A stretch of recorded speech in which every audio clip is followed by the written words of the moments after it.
دو لفظ پروفیسر علی احمد فاطمی الہ آباد ہندوستان کہا جاتا ہے عورت اور کہانی لازم و ملزوم کی حیثیت رکھتے ہیں۔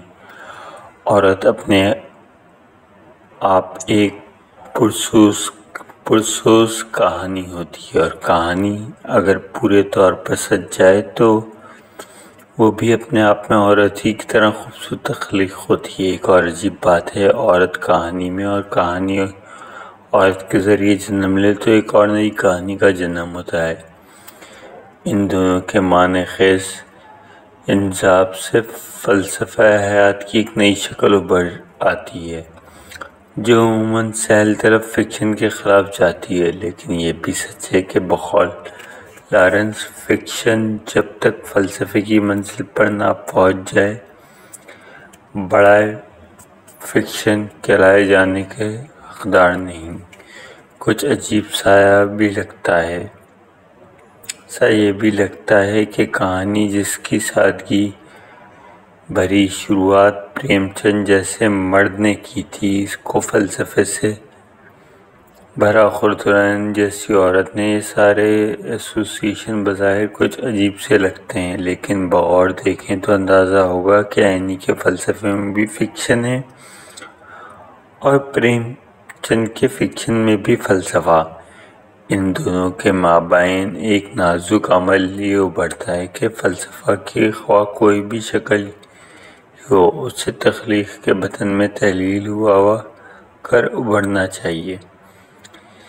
بالائی کی طرح بالا بالا تیرنا نہیں چاہیے۔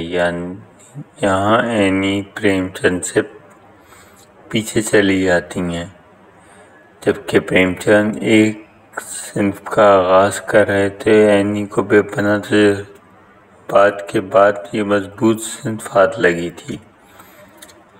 عشرت معین سیما کے افسانوں کو پڑھتے ہوئے نہ جانے کیوں کیسے یہ تحمیدی کلمات از خود قلم سے باہر آ گئے۔ عشرت ایک بڑا وصف یہ ہے کہ وہ ایک عمدہ شاعرہ ہیں، بلکہ شاعرہ ہی ہیں۔ اس لیے جب شعر کے سائے میں افسانے کا جنم ہوگا تو شاعرانہ اور نثر کے وجود میں آنے سے کون روک سکے گا؟ بہتے ہوئے دھارے کو روکنا کسی طرح بھی مناسب نہیں، خاص طور پر اس وقت جب یہ دھار تخلیق کی شان اور تخلیق کار کی پہچان۔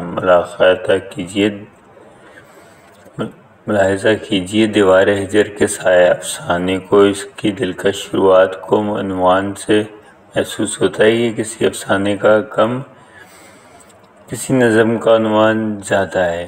پھر افسانے کا آغاز، پھر کسی آزاد جذبے اور خواہش کے سر اٹھانے کی ابتدا۔ کوئی اعتراض کر سکتا ہے کسی حقیقی افسانے کی یہ رومانی زبان موافق و مناسب نہیں؟ یہ اعتراض ایک قاری کی طرف سے ہو سکتا ہے، لیکن یہ بھی کہ ایک تخلیق کار کو ہر طرح سے آزادی ملنی چاہیے، لیکن یہ آزادی خوبصورت حدوں کے اندر ہے تو تہذیب تخلیق کا اپنا ایک دفاعی کردار بنتا ہے۔ عشرت معین سیما ایک مشتاق اور گہری سوچ بوجھ والی فنکار ہیں۔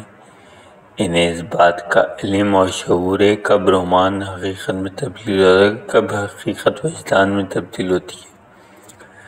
مستضاد یہ کہ ان کی دوربین نگاہوں نے بڑی دنیا دیکھی ہے، ان کے پاس مشاہدات کا انمول خزانہ ہے، نظریہ اور فلسفہ کے درمیان ڈولتے ہوئے تجربات ہیں۔ اس لیے کہیں فکر اور کہیں فطری پن کے ساتھ افسانوں کی زبان شاعری کی سرحد کو چھونے لگتی ہے، لیکن وہ سنبھلتی اس وقت ہے جب دونوں کے درمیان تجربے کی آج کہانی کے سرمئی غذا کو پگھلانے لگتی ہے اور چمکتا ہوا فکر کا سورج طلوع ہو کر اپنی بصیرت سے افروز شعاعوں سے قاری کی خرد کو منور کر دیتا ہے اور زندگی کا ایک روشن باب آنکھوں کے راستے دل و دماغ میں اتر جاتا ہے۔ اسی عنوان کے تحت کہانی کرسٹیان اور مارٹینا کی دوستی، ضرورتوں کی ہم آہنگی، تجربات کی گرمی اور مغرب کی زندگی میں سب باہم شیر و شکر ہو کر زندگی کے جبر یا تقاضوں کے دائرے میں سمٹ آتے ہیں، اور کرداروں کے بہانے زندگی کا کردار زیادہ ابھرتا ہے۔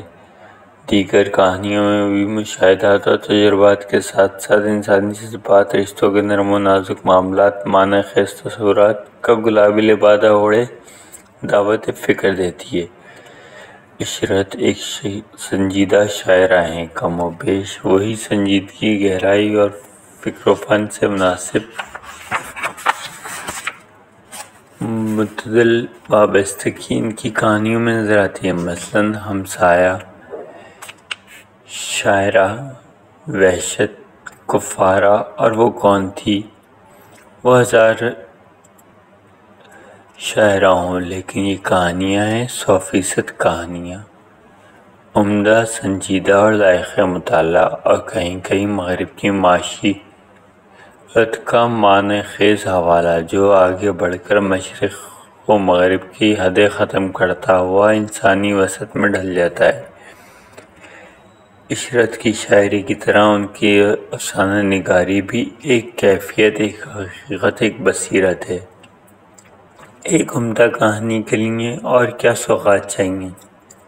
افسانے کی مجموعے کی اشاعت کے لیے میری نیک خواہشات۔ عشرت معین سیما کے لیے۔